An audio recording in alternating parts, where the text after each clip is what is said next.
Welcome to Nisirohi talks. Praise the lord. అందరికీ వందనాలు.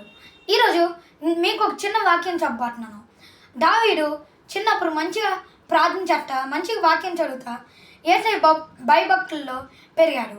కాబట్టి దావీదు యేసయ్యని నమ్ముకున్నాం వల్ల యేసయ్య పవర్ ఇస్తున్నాడు. ఒక సింహాన్ని చంపాడు, ఎలుకబండిని చంపాడు. ఒకరోజు ఏమైందంటే గొలియాతు ఫిలిస్తీన్ల నుంచి గొలియాతు వచ్చాడు. అప్పుడు దావీదు గొలియాతుతో యుద్ధం చేశాడు. అప్పుడు గొలియాతు ఏం చెప్పారంటే, నువ్వు ఎలకంట చిన్నగున్నావు,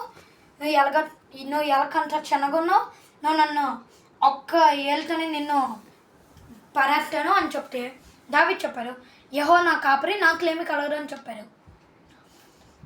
కాబట్టి అప్పుడు యుద్ధం మొదలైంది.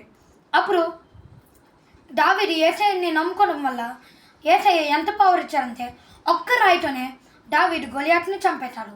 కాబట్టి గొప్ప రాజు అయ్యాక ఈ అధ్యాయం రాశారు. 23వ అధ్యాయం కీర్తనలు. యెహోవా నా కాపరి, నాకు ఏమీ కలగదు. పచ్చిగల చోట్ల ఆయన నన్ను పరుంద చేయను, శాంతికరమైన జనుల యొద్ద నన్ను నడిపించున్నాడు. తన ప్రాణం బట్టి నీటి మార్గంలో నన్ను నడిపించున్నాడు. గాఢాంధకారపు లోయలో నేను సంచరించున్నాను, ఏ అపాయంకు భయపడను. నీవు నాకు తోడే ఉండువు, నీ దుడ్డికర్రీ నీ దండము నన్ను ఆదరించినావు. నా శత్రువుల ఎదుట నీవు నాకు భోజనం సిద్ధపరచడు.